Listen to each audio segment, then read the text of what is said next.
So the Lakers are looking to repeat after winning the chip last season, and they made a lot of improvements to the roster in this year's free agency.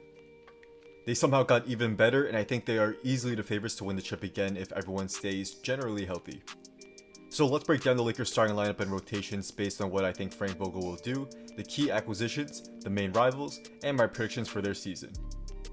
And very quickly before we get into it, if you want to see more interesting NBA content just like this, be sure to drop a like and subscribe, as I really appreciate all your guys' support. So for the starting lineup, I have LeBron James, Wesley Matthews, KCP, Anthony Davis, and Marc Gasol. Off the bench, I have Dennis Schroeder, Alex Caruso, Kyle Kuzma, Markieff Morris, and Montrezl Harrell. So I already touched upon this in my full roster breakdown video, which you guys can go check out after this one if you like, but I'll briefly touch upon it here as well. Personally, I want Schroeder to start at point guard, but I think Matthews is probably going to start. This is because it was rumored that Matthews signed with the Lakers on such a cheap contract on the promise that he would get a starting role, and if this happened, Schroeder would likely come off the bench to provide instant offense. So in regards to Matthews, he is a career 38.4% three-point shooter, and he would bring some much needed floor spacing for LA, who already lost Danny Green. Matthews should playing off of LeBron and AD, and in terms of consistency, he's somewhat of an up and down shooter, but he's definitely more consistent compared to Green over their respective careers. So it would be somewhat of an upgrade with shooting, but a little decrease in terms of defense. I definitely think there's a good chance that Matthews can shoot around 38 to 40% plus from downtown, with defenses focusing in on LeBron and AD. And that's all Matthews would need to provide on offense, as well as playing solid perimeter defense. Another new addition to the starting lineup will be Marc Gasol, who will be replacing JaVale McGee. They are very different players on offense, as McGee is mainly a rim runner, while Gasol is less athletic but much more skilled. He's a stretch 5 who can do it all, as he can score in the paint, spread the floor with his three-point shot, pass as well as some point guards, and also protect the paint. While he's definitely not as athletic as he used to be and is much slower, this is a guy who's one of the kings of defensive positioning, and his game on both offense and defense will be an amazing fit with the Lakers. His struggles with the Raptors in the playoffs were overstated, as he wasn't 100% healthy at the time, and I think he should be fresh for the Lakers now and heading into the postseason, playing about 20 to 25 minutes per game during the regular season. A front court of Anthony Davis and Marc Gasol will be so versatile on offense and still excellent on defense, and I think people are sleeping on how Gasol should really be able to unlock and open the floor for AD on offense. He's going to give Davis a lot more room to operate, and this is something they didn't have with McGee and Howard clogging up the paint. I think this new starting lineup overall has a great blend of both offense and defense, and this would certainly be an upgrade over last year's starting lineup in my opinion. Now we'll move on to the bench, and it's going to be really intriguing to see how the rotations will end up lining up. One of their biggest problems last season was consistency from bench offense, as Kuzma was very up and down as a go-to scorer in the second unit. However, that will not be the case anymore, as he will likely now be the third option for the bench on this end of the floor, and I think he's going to be regulated even more to spot up shooting. In my opinion, I just think it might be time to eventually trade Kuzma or let him go, at least for his sake. His offense won't be much needed anymore for at least this season, and I think he deserves to get another chance in a bigger role, which is something he just will not get with the Lakers for the foreseeable future. But we'll see what happens here, and I expect Kuzma's stats to fall even further given his pecking order in the offense has dropped even more with the Lakers' new players. And one of those players who's going to replace Kuzma's offense is Schroeder, as he'll be the primary ball handler and will likely see about 25 to 30 minutes per game playing staggered minutes, with the starters as well. He should thrive in this role, as he was great with OKC off the bench last season, averaging almost 19 points and 4 assists, while shooting 38.5% from 3. He also shot an excellent 41% on 273 catch and shoot 3-point attempts last season, so he'll be even better than Danny was in terms of being a spot-up shooter next to LeBron and AD.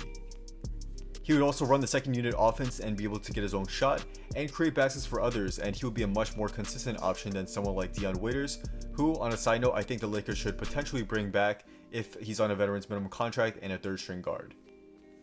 In staggered minutes playing with the starters, Schroeder would take a lot of pressure off of LeBron here, as we've seen with his ability to pass and his average of 4.6 assists per game throughout his career, and he also had experience as a lead guard with the Hawks a few seasons ago.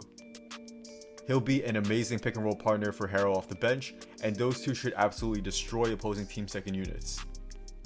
I could see Harrell touching about 20 points per game as a main scorer off the bench, getting easy baskets from Schroeder and playing staggered minutes with LeBron. As while he may not see as many touches as he did with the Clippers, he's going to get a lot better shots and see an uptick in his efficiency. For the Lakers' quote-unquote big three bench, I could see Harrell, Schroeder, and Kuzma all combining to put about 50 points per game off the bench, and they would be unstoppable against opposing team second units.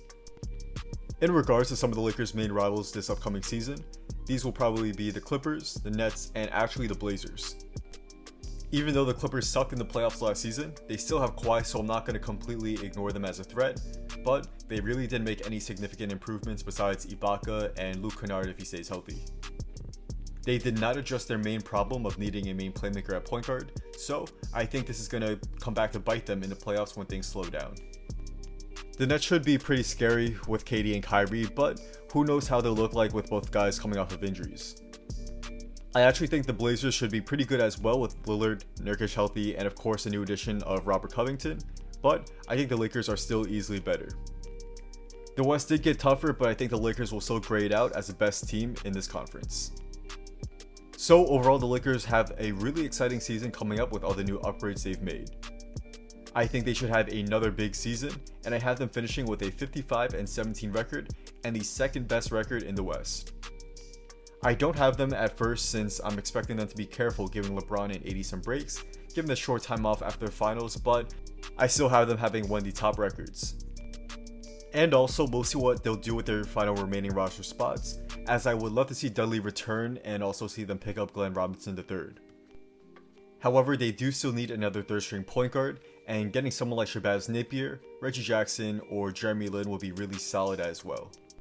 And also, I would like to see Taylor Horton-Tucker potentially see some minutes, but given the crowded rotation, there's a big chance he's going to see most of his minutes in the G League. But I think maybe eventually next year, he's going to have a true rotation spot, as I think he has a lot of potential to become a two-way guard who can be very versatile on both ends of the floor. But right now, I do have the Los Angeles Lakers winning the chip again, and I cannot wait for the season to start and see them get back to work. So that's a wrap. Thank you guys all for watching. If you guys did enjoy this video and want to see more daily NBA content just like this, be sure to drop a like and subscribe, and also be sure to turn on post notifications so you can stay updated on when this video will be coming out. Also, be sure to follow me on Instagram and hit me up if you want to talk about basketball or business. Just drop a comment down below my photo or DM me and I'll definitely try you back to most of you guys there. Drop a comment down below on your predictions for the Lakers season. How many games do you think they'll win? Do you think they'll repeat and win the chip again? Let me know as I do all comments, and I'm definitely interested to see what you guys have to say here as well. So without that being said, once again, thank you guys all for watching, and hopefully I'll see y'all soon for the next video. Peace.